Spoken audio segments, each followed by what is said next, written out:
Wargamers, welcome back. Purple Druid presents Wargame Book Club. Today, we are going to do a quick flip through of the British Kriegsspiel, 1872, edited by John Curry, which contains the complete text of several Kriegsspiel games, as well as quite a bit of commentary. I find it absolutely fascinating that this exists, and I'm also extremely thankful to John Curry for putting together the History of Wargaming project so that these rules, these texts don't get lost to history, and that those of us enjoying the hobby today are able to look back and see what the creators of our hobby were doing when this was still a professional vocation. So the original Kriegsspiel rules were published in 1824 by von Reiswitz, a German veteran of the Napoleonic Wars. These rules in this book, the British Kriegsspiel rules, were published in 1872 as a streamlined version of the original designed for use training British military officers. And it was compiled by Captain Baring of the Royal Artillery. Now, editor John Curry calls these rules an intermediate step between the 1824 Kriegsspiel and the 1876 Free Kriegsspiel collected by Vendy. The first chapter is an article entitled Map Maneuvers, and it is about orienteering, reading the terrain, and moving forces around on a map in order to learn the best practices for doing the same thing out in the field. The second chapter contains the complete text of the rules for Captain Baring's 1872 edition. It runs to about 50 pages, and it is instantly recognizable as a war game to modern players. There are multiple references to many of the rules that we use today regarding movement, regarding shooting, regarding cover. It's quite fascinating. And one of the other interesting things is that combat and conflict are resolved using a chart and rolling dice. And so this is the chart that's published in the appendix. This table is used for determining casualties, and it's based on a mechanic of force size ratio. So using a row of results based on 3-to-1 or 2-to-1, a die is rolled and a result is determined. Now, unfortunately, this is black and white, and I believe that the original table was colored in red and blue because there are references to that in the text.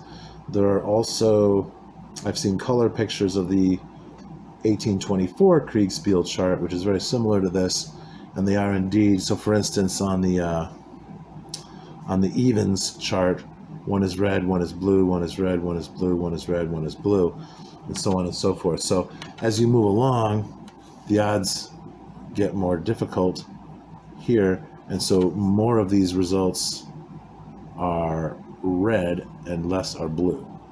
So that's how it's supposed to work. Unfortunately, while it says these charts are available for download on the History of Wargaming website, I cannot find a link. I did email John Curry about that to see if that was if those charts are available in color, and I haven't heard back. But in any case, there are numerous rules for movement, and some of them are quite interesting, especially because they include situations I had not expected or even considered. For example, an infantry unit threatened by cavalry may run for cover if the distance is less than 400 paces.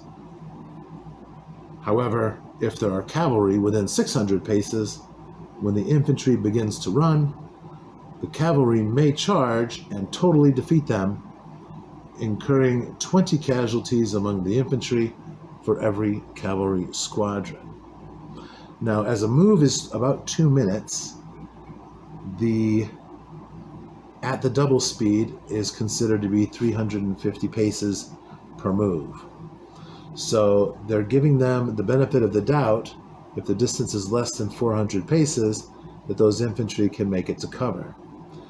However, cavalry at a gallop can cover 900 paces in a move.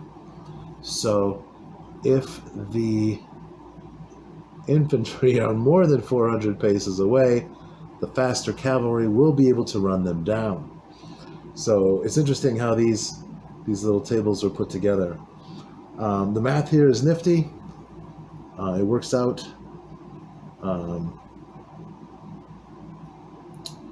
It works out ending the cavalry move at point blank range against the infantry. Another example is that bridges or ditches that are held by skirmishers are considered to be insurmountable obstacles for cavalry, and they're not even allowed to assault them. So absolutely fascinating military doctrine that these situations reflect, and how they are instructed to be handled. So I don't know, I think it's fascinating, and it's so cool reading through this and seeing like, oh, okay, now that's where this concept comes from, and that's where this other concept it's so cool. Chapter 3 is the German game of war. It's an article from the July 1878 New York Times, and the article describes how a military problem might be worked out. They use the terms general idea and special idea for what we would call scenarios and objectives today. And we would actually call this article a session report or an after-action report. Chapter 4 is titled Aids to Kriegsspiel and is dated 1897. And it lists a bunch of different things that Kriegsspiel is good for, and ways that you can enhance an officer's experience and learning by using Kriegsspiel. A couple of these quotes really stood out to me. Quote, "One of the great points in the game is its usefulness in teaching men to express themselves clearly and definitively." I love that. Another one, "Besides which, it is often the adoption of unintentional and erroneous measures that produces the most interesting situations." Isn't that the truth? How many times have you done something unintentional, made a mistake, and it turned out to make the game much more interesting than it otherwise would have been? Chapter 5 is a short essay from 1899 entitled "The Dangers of Kriegsspiel and Political Officers."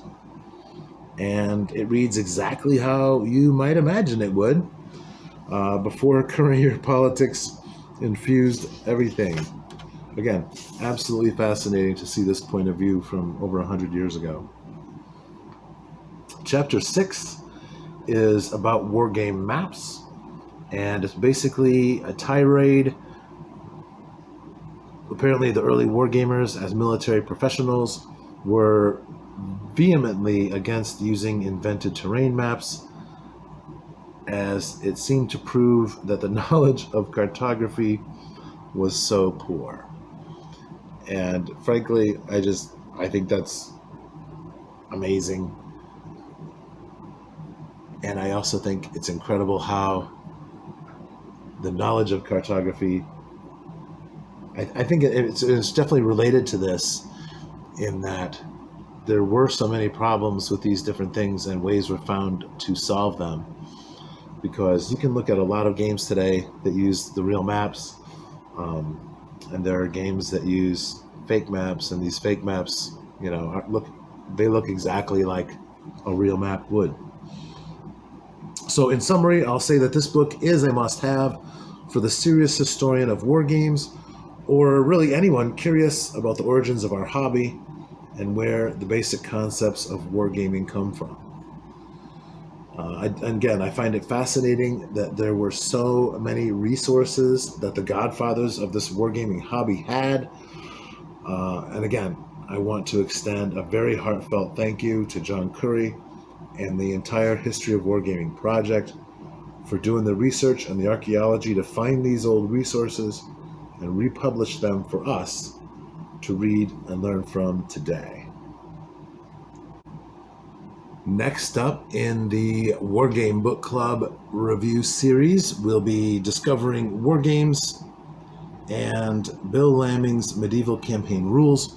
Again, this is part of the History of Wargaming project edited by John Curry, and we'll go over each of the 3 rule sets included in this book. Thank you for watching. Please hit like and subscribe. Be sure and share this if you found it interesting and you think there are others who will as well. And I look forward to seeing you again soon. Keep on gaming.